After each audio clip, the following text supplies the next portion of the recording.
Warm welcome to the video lecture series offered by the Postgraduate Department of English, Pioneer College, Pioneer. This video lecture is based on the lesson Nehru and Science in the Age of Coronavirus, which is included in the textbook Readings on Democracy and Secularism. This is an article which is jointly written by Santhosh and Dr. Hegde. Santhosh is a senior advocate of the Supreme Court of India, and Hegde is a doctor and he is the executive director of Fortis Escorts.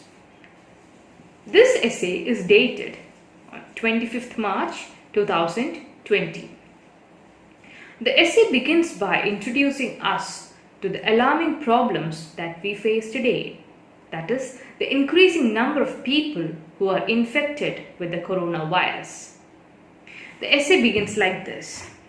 With 4,22,829 infections worldwide and 18,907 deaths as on March 25th and still counting, the coronavirus is spreading all over the world. Nehru's vision of science and his efforts in creating a scientific society gains immense importance and relevance.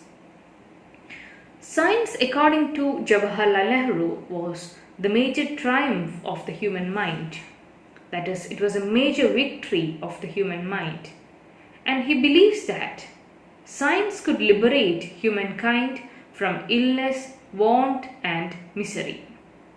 This lesson is highly significant and relevant in this current scenario, as we are all hit hard by coronavirus and we are all going through a period of pandemic. We are all searching for methods to cope with it and to fight against it. In this context, Nehru's concepts of science become important. Jawaharlal Nehru is a person who needs no introduction. He was the first Prime Minister of the independent India and was one of the important leaders of India's struggle for independence. Nehru had an affinity towards science even at a very young age. He always wanted to create a sense of scientific temper among the people of India.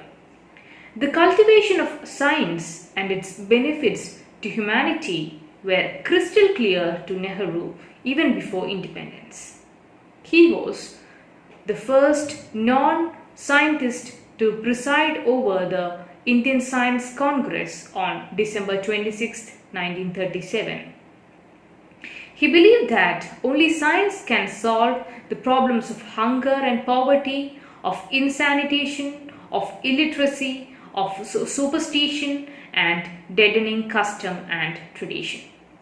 Nehru offers science as a solution to all the problems that we face today. He finds science as a panacea to all the ills of the society. Especially in this age of pandemic, we can see that if we don't create a scientific temper within us, we cannot exist or survive. So, developing a scientific temper is the need of the day. And Nehru was saying the same thing years ago. This is the significance of studying Nehru again. We know that whenever a society faces a crisis, there will be different groups coming up with different solutions for the problem. Just take the example of Nipah. When Nipah was reported in Kerala, there were two groups of people. One, the healthcare professionals, including doctors, nurses and so on, who were trying their maximum in order to curb this epidemic in a scientific manner.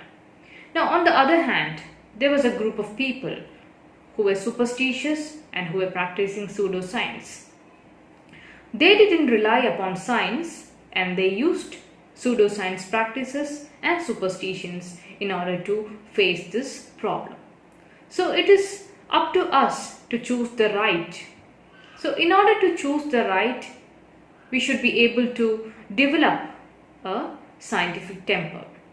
So, scientific temper is a term or a phrase used by Jawaharlal Nehru in 1946 in his book The Discovery of India. The phrase denotes an attitude of approaching life and world applying one's own critical faculty.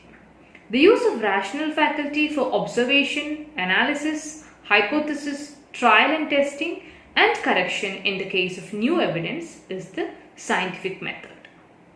Okay, now we have a quote in this essay by Marie Curie. Marie Curie, as you all know, is a French physicist and chemist. Now let's look at the quote. Nothing in life is to be feared. It is only to be understood. Now is the time to understand more so that we may fear less. So, her words are completely applicable during this time. We need to understand what is happening around us and should find out what we have to do in order to prevent it. Now, in the case of coronavirus, we are all asked to wear masks and sanitize our hands and practice social distancing. It is the only method by which we can overcome this pandemic. Now, back to the essay. Now, in this essay, we can find Nehru's views. Nehru understood the important role of scientific temper in nation building. He wrote that the search for truth and new knowledge, the refusal to accept anything without testing or trial, the capacity to change previous conclusions in the face of new evidence, the reliance on observed facts and not on preconceived theory, the hard discipline of the mind, all this is necessary not merely for the application of science but for life itself and the solution of its many problems. Nehru wrote these words in his book, The Discovery of India. Now, let me explain it through an example. In the case of COVID vaccine, we all have started taking COVID vaccine as it is found effective through tests, trials and researches. So it is this mindset that we need. We should also be ready to change our previous conclusions if it is found wrong. For example, Earth was considered as something flat in the ancient days, but later on it was found spherical. It was people like Galileo who paved the way for it. Initially, there were problems in believing that, but later on, people were ready to accept the truth. It is this scientific spirit that we need. Nehru's interest in science and technology can be traced back to his opting for science Tripos in Cambridge and his association with leading British scientists of the age. So, this science Tripos is a kind of examination for a BA honours degree. It is similar to the first university degree at Cambridge University, and it consists of two parts. So, Nehru was interested in science and he had close relations and friendship with leading British scientists of the age like James Jeans and Arthur Eddington. James Jeans was an English physicist, astronomer and mathematician. He was also the professor of mathematics at Cambridge. Now, Sir Arthur Stanley Eddington was an English astronomer, physicist and mathematician. He was also a philosopher of science and a popularizer of science. Now, moving on to the next title, that is Creating Scientific Institutions for Nation Building. Nehru played a major role in establishing many scientific institutions in India.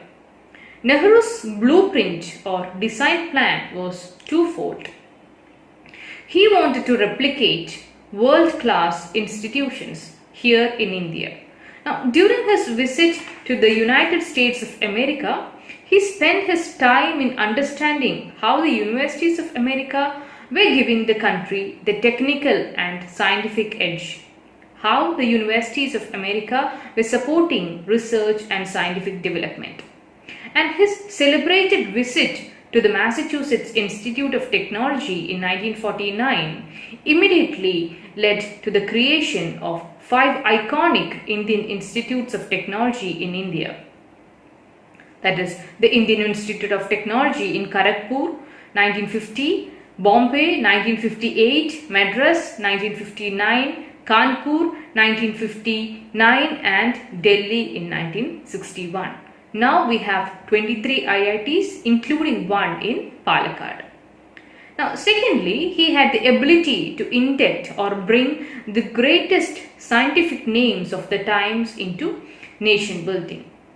Some names are given here: Vikram Sarabhai, Sir C.V. Raman, Homi J. Bhabha, Satish Dhawan, S.S. Bhatnagar and several others were entrusted to run the premium institutes of scientific learning and research.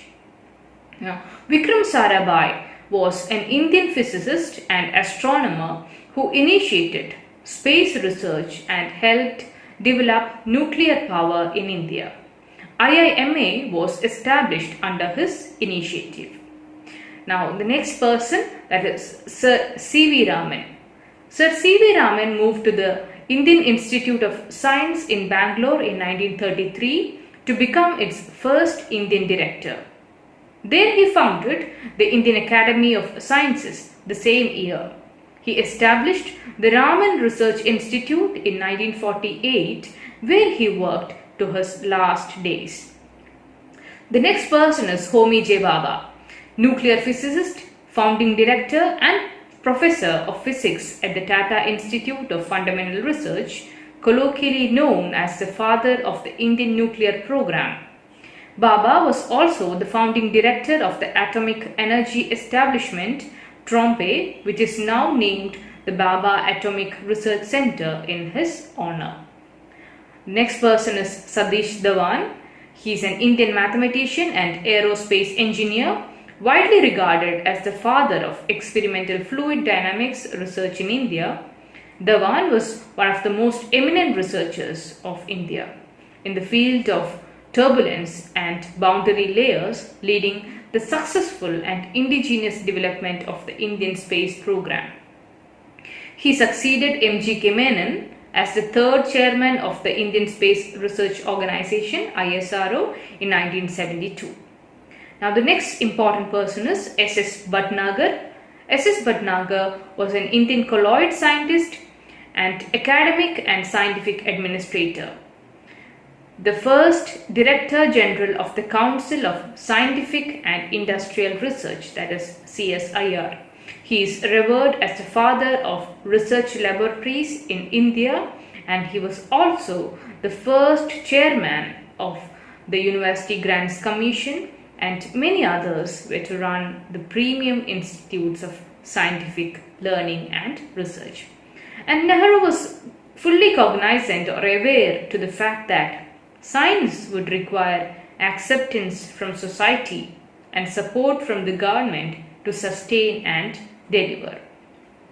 And Jawaharlal Nehru was also influential in the creation of the Department of Atomic Energy in 1954, the Bhabha Atomic Research Center in 1954, the Physical Research Laboratory in 1947, Indian Space Research Organization 1962, and Council of Scientific and Industrial Research in 1942. Now, under the stewardship of S.S. Bhatnagar, Nehru helped set up the National Chemical Laboratory in Pune, National Physical Laboratory in New Delhi, and the Fuel Research Station, the Glass and Ceramics Research Institute in Calcutta, and the National Metallurgical Laboratory in Jamshedpur, Jharkhand. From this section, we got an idea about the major scientists of India who ran the premier institutions of learning and research.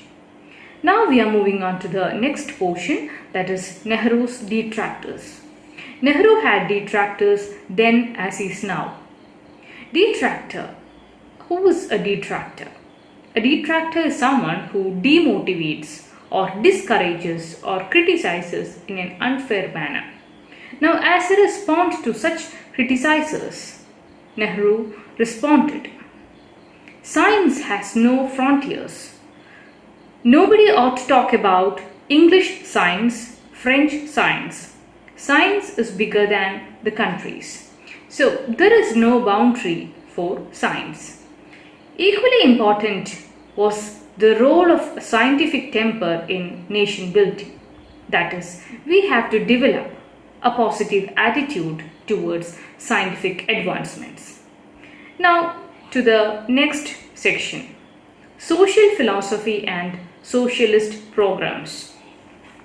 Nehru was aware and conscious of the creative and destructive side of science, that is, both its positive aspects as well as its negative aspects. Now, for example, if the scientific discovery like atom bombs are misused, it may result in the wiping away of the whole of living beings. Now, so he was insistent in working for world peace and refused to participate in the wars of conflicting ideologies. Now, in this part, there is a mention of epidemics like smallpox and how it affected even the son and heir of the English Queen Anne in 1700 and numerous other members of aristocracy and upper class. Similarly, COVID-19 has also taken the lives of so many people. Viewed from this perspective, Nehru's idea of public institutions adopting the utilitarian principle of the greatest good to the greatest number assumes significance. In the post-independence period, revolutionary attempts and mass campaigns were made by the socialist policies of the government to eradicate smallpox, polio, plague, and prevented the growth of many other deadly diseases. Okay, now we are moving on to the next section, that is fighting the raging epidemics of the age, or fighting the epidemics. In the post-independence India, almost half of the population lived in highly malarial areas, and large-scale control operations commenced in 1953. With the introduction of different plans and methods to eradicate such epidemics, the levels have decreased tremendously to such an extent that it was left to the charge of local authorities. In 1951, smallpox-related deaths totaled 1,48,000, and in a span of 10 years, it was reduced to 12,300 deaths. Every 5-year plan began to dedicate more and more resources to fight these epidemics. The plague, which accounted for 3% of deaths around 1940, was completely eradicated by the middle of the 1950s. Also, the Herculean tasks were being made to control venereal diseases, leprosy, filariasis, diphtheria, typhoid, whooping cough, pneumonia, meningitis, rabies, which were endemic or which are regularly found among particular people or in a certain area in the length and breadth of India, was brought under control by public health care systems and accessible and affordable medicine and widespread vaccination programs. The importance of public health care systems are underlined here. Now, in the next title, that is creating the infrastructure and training personnel, in this part, he emphasizes the need to build new medical colleges and upgrade existing ones, and to bring in a large number of medical professionals. The number of medical colleges rose from 15 in 1946 to 81 in 1965, and the number of students admitted also increased. Now, the next section, that is Nehruvian policy making. Nehruvian influence in policy making is visible in different parts of our country. Initially, Kerala model was exemplar, But now the number of COVID infected people are increasing in Kerala also. Here it is given as exemplar is Kerala, as it was written on March 25th, 2020. However, the successive governments of Congress Party and the Communist Party have worked hard in order to ensure public health facilities for all. They work within the domain and parameter of a welfare state. Nehruvian relevance is visible as the world fights the deadly pandemic. Nations which have invested in affordable public healthcare systems like China, Taiwan, Vietnam, Singapore, Cuba have been able to deal with it far greater efficiency than richer countries. Now we are moving on to the last section of this essay, that is Nehru's faith in science. This section emphasizes the same point, that is Nehru had immense faith in science.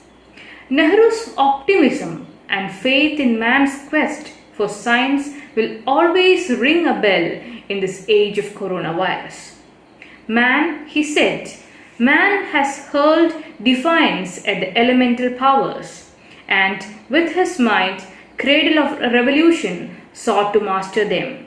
Whatever gods there be, there is something godlike in man. So he was aware of the wonders that human beings could do. The instances in which science could save humankind from epidemics like bubonic plague, that is, the plague was the cause of the Black Death that swept from Asia, Europe, and Africa in the 14th century and killed an estimated 50 million people. Syphilis, a bacterial infection usually spread by sexual contact. Typhus, also known as typhus fever or cholera, are mentioned here. Nehru wrote to his daughter in Glimpses of World History in 1934, sanitation and health and the conquest over some diseases depend on science. Nehru again emphasizes here the importance of science. Nehru lives through his institutions in the age of coronavirus. The All India Institute of Medical Sciences was set up in 1956.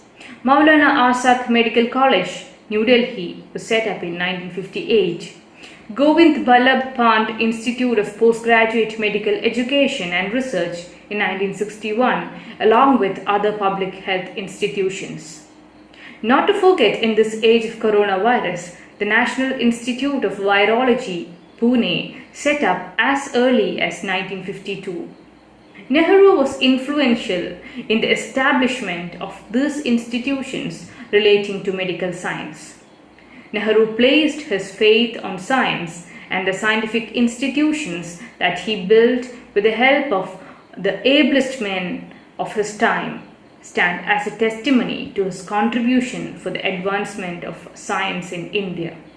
These institutions will help us to confront and overcome this devastating pandemic. I hope the lesson is clear to you now. Now let's move on to the discussion of question and answers. Question number 1. What is scientific temper? Answer. It is a phrase used by Nehru in the discovery of India. It denotes an attitude of approaching life and the world applying one's critical faculty. The use of rational faculty for observation, analysis, hypothesis formulation, trial and testing, and correction in the case of new evidence constitute the scientific method. Question number 2. What is an epidemic? Answer. It is a disease that spreads over a region. Question number 3. How did Nehru respond to his detractors? Nehru's detractors anchored their arguments in pseudo-nationalism, to which Nehru responded that science has no frontiers and that it is bigger than the countries.